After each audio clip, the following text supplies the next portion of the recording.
All right, folks. Here's another review, kind of another installment of Dave going and getting into classic knife styles. And also to drive home the point of me ripping into this case knife the other day. Now, you know I've seen this review. You've seen this review. I've done this. If you haven't, go watch it. Of the Case Red Bone Jigged Trapper. This is a beautiful knife. Everything about it. The execution, the spring, the transitions. There's no cracks. There's no rivets popping out. It's polished properly. Everything is really, really well done on this knife. There's no gaps. This is exactly what you would hope when you get a case knife. You know, being touted as traditional, American made and all that stuff. It's like 64 bucks. And then I got the $66, $67 one that is a complete piece of junk. All the edges are rough. There's a big crack and a splinter right there in the bone. The blades are all rubbing on each other right out of the box. The transitions are awful. There's gaps. You can hear that catching on that lip. It's not even close to being a good transition. One of the blades is like crazy wobbly right out of the box. What else was wrong with it? It was like a list of 5 things. Like the steel might be okay. You can see on one end one of the pivot pins, and you can actually feel it. You can feel that lip with your thumb of the pivot pin. It didn't polish it right. Oh, and when I got it, these pins were actually sticking out. You can see that there's a big gap right there. It's just, quality control is just, and this is the problem. Yeah, it's American made, but guess what? There's a lot of fat, lazy Americans that don't take pride in their work and don't care. So country of origin is not always indicative. In fact, I would say more often than not these days in 2022 is not going to be indicative of the quality. We went through the whole video of all my knives that came out of China, that the quality control and the fit and finish, 10 times better than that. Easily. There was nothing none of them this couldn't touch any of them. Even down to an $18 Chinese-made Kershaw. So this is what you hope you get when you buy a nice case knife. Now, I don't know why people collect these things, because I think they're so hit or miss. And in talking to my local knife dealer, really cool shop, a lot of cool brands, a lot of inventory for a small shop. But they also make knives there, give classes. They've got some of the Forge and Fire guys that work out there and stuff like that. And they're like, yeah, that's the problem with case. You know, you'll get a case of 100 of them. A few of them will be good. Some of them will be acceptable. And a bunch of them are going to be crap. They're not sure. You know, I don't know why people collect them. To me, they're like the Beanie Baby of knives. People get them to collect them, and maybe they don't use them and don't care about the quality. So here's what I've got. I've got 2 other knives. I said, here's what I'm looking for. I said, I'm looking for a decent Stockman style knife. That's not this. I said, I'll buy case in the future, but I won't buy it online. I will go to them where I can go through and handle 12 of them and hopefully find the one good one that comes out like this.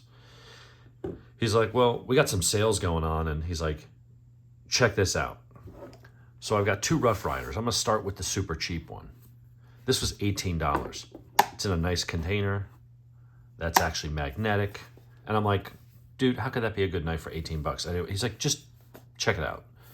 So carbon steel, I think it's T10 or something like that.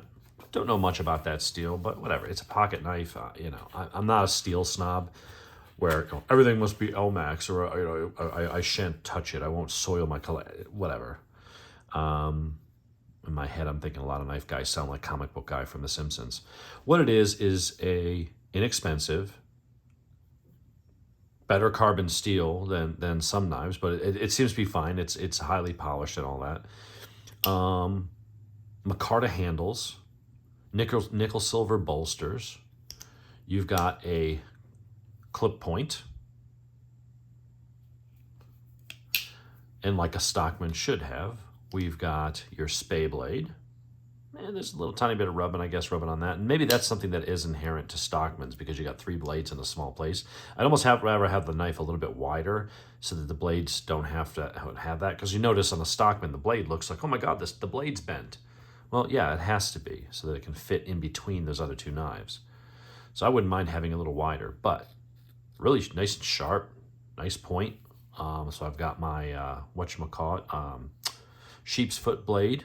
Got a nice deep swedge on all the blades. Got the match striker nail nicks. And I'm looking at this and I'm like, I wouldn't say this is like the best knife I've ever handled, but the locks are good.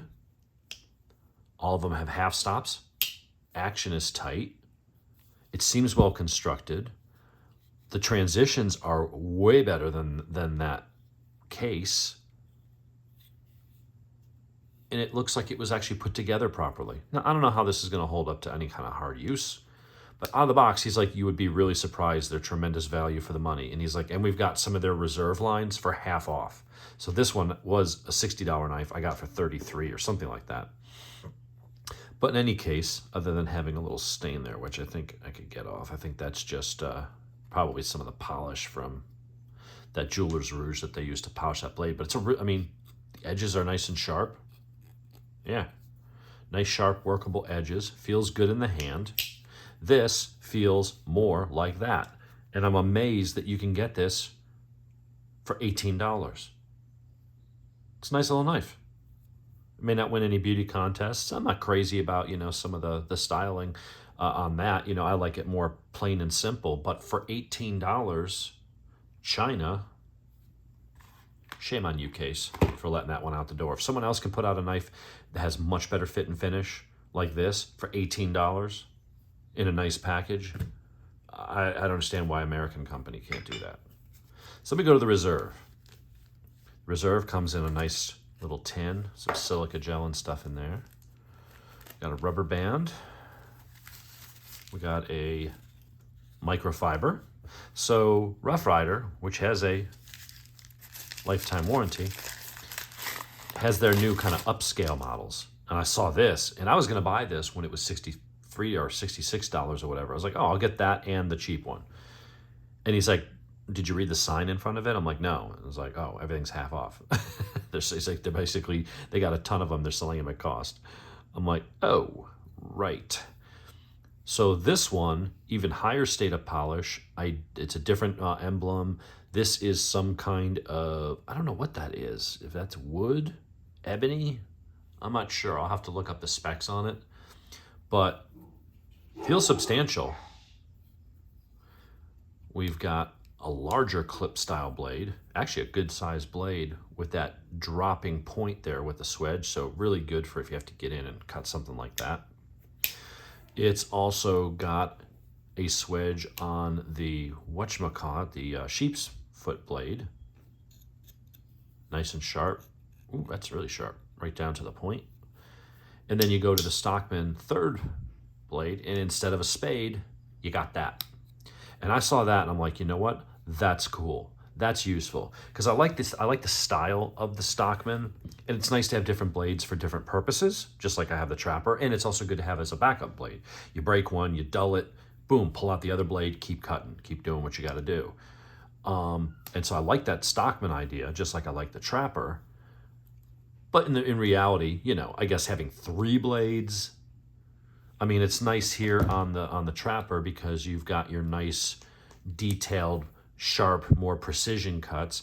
But then if you got to do some food prep or you got to do cutting or some kind of slicing where you want a little bit of belly and you want a good slicing blade, but you want that dull tip so that you don't have to worry about poking a hole in whatever you're cutting. You just want to do slicing, not piercing. It's nice just to have that extra blade. Really love this thing. And so this takes it a step further. You've got those 2 style blades, although this one's shorter, but then you've got that. So if you've got to do some cutting that's more like just using that tip, like a utility knife. There's a reason why utility knives and things like that have that style of a blade where you get that point. Or if you're just whittling, you can use it that way. But that's good and useful to have different blades for different kinds of cutting tasks. But you got 2 of those 3 right here. And frankly, to me, the 2 most useful ones, the regular large clip point, and then you've got that sheep's foot for that utility type stuff. But then having a screwdriver and a can opener, a bottle opener, open your beer, your Zima, your White Claw, whatever it is you prefer. And I like the bolsters that are much nicer. Again, normally this is, I've seen them online anywhere from $59 up to $66, I think is what my local place was charging, the mom and pop store. But I was able to score this for 33 bucks. So I bought, here's the point. I bought these 2 Stockmans for, with tax, 10 bucks less than I paid for this piece of crap from Case. And so people can whine about all they want about American made, American made. This knife is not as good as the $18 Chinese one. And I know a lot of purists will be like, oh, hey, China. And they'll look at the price and they'll say, oh, gas station knife. And I'll be honest, that's what I thought when I walked into that store. I would not even consider, because I'd seen them on the wall before. I've seen the price. I'm like, oh, $18, $23. I'm like, I'm not buying a $23 knife unless it's from a brand that I know, like some of those Kershaws. And I've seen some of the reviews of the whatchamacallits, some of the petrified fish and stuff, which turned out to be decent knives. But I just looked at that style and I'm like, there's no way that's going to be a decent knife. When you look at what goes into that and 3 blades and all this stuff, I'm like, you're just not going to get a good knife for 18 bucks.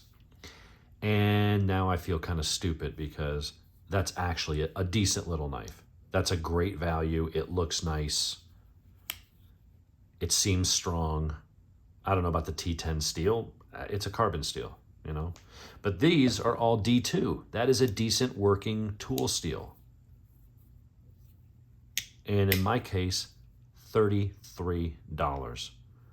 Transitions, beautiful.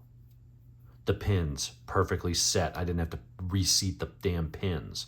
There's no big gaps. There's no cracks. There's no scratches. There's no blemishes. The blades don't appear to be rubbing on each other all that much. Nothing so far, anyway. So, yeah, it's a very cool little knife. What is the name of this one? Because I threw the outer box out because the box fell apart. This is the Stockman, large Stockman. And then that one is called something, the stock, or the something stock. I forget what it was. I'll find the links to them and I'll put them up in the whatchamacallit. I'll put the links to the store where I bought them from. We'll throw them a bone. But anyway, this is what, at least with being on sale, 33 bucks. But even at the 66 bucks, which was what would put it on par almost to the dollar of this US made knife. If you had these two side by side and you ignored China versus US, you just went by the quality. You just went by the fit and finish and the materials.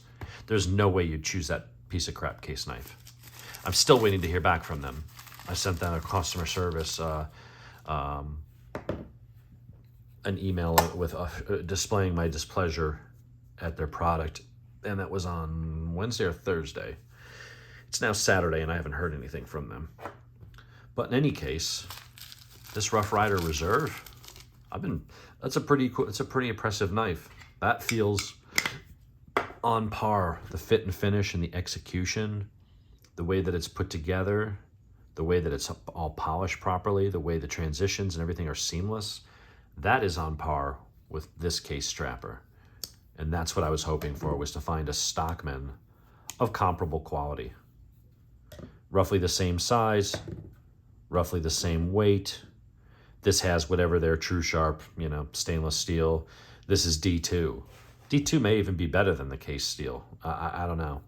D2 is a decent steel. Yeah. Kind of hard to argue that with that. And like I said, I walked in, I wouldn't have considered it Rough Rider. I'm like, what is that? Like Rough Rider, like the BB? It just sounds like a kid's knife. It just sounds like some cheap crap. But he had a whole wall of them.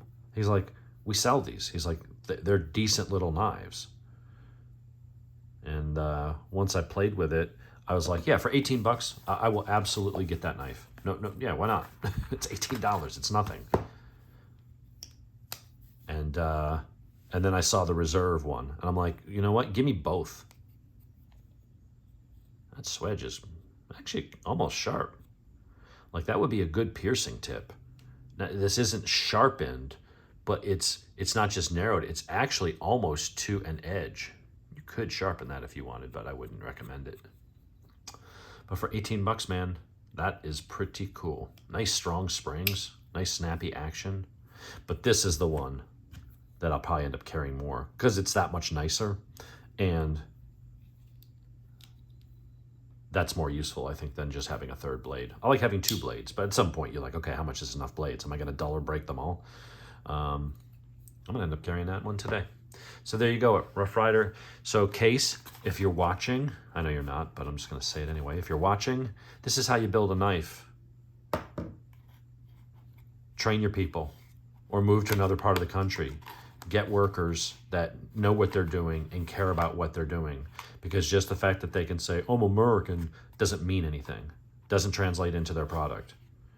If your product is crap, you're actually making American products look like crap. So just relying on, resting on your laurels because, well, you used to make a good knife. And so whatever you slap together, you figure collectors are just going to buy them up. Not this guy. I won't be buying any more Case knives unless I can handle them. If they're like this, I will buy them up in an instant because this is a nice quality piece. Kudos for this one. Shame on you for putting that one out. And lots others like that because I'm not the only guy that got one of those. I tried to leave and it wasn't even that nasty it really wasn't a nasty review at all. I left review. The Amazon invited me to review the product, so I did. Put the problems I had with it and how Case is very hit or miss on the quality control. 2 days later, I get an email from them saying, yeah, we can't use your thing. It doesn't follow our policies. Your problem's dealing with shipping and transportation. I didn't even mention those words in it. I have no idea what the hell they're talking about. These were physical flawed defects in the knife itself, in the execution. So good job, Amazon. You probably have the same people that work at Case working at Amazon. So anyway, have a good one, and check out some of these Rough Riders, especially. I mean, this is, some people still may not, this one still may not want, spend $18 on a knife. But my point is, you can buy an $18 knife and have it not suck. It doesn't suck. It's a nice little pocket knife. But if you want to spend a couple bucks more and still be inexpensive, look to the D2 bladed Reserve series. They're actually cranking out. They've really upped the game on that series. They're putting extra effort. They're handmade, and they are lifetime warranted. Yeah, what's not to like? So there's your update for this morning. Peace out.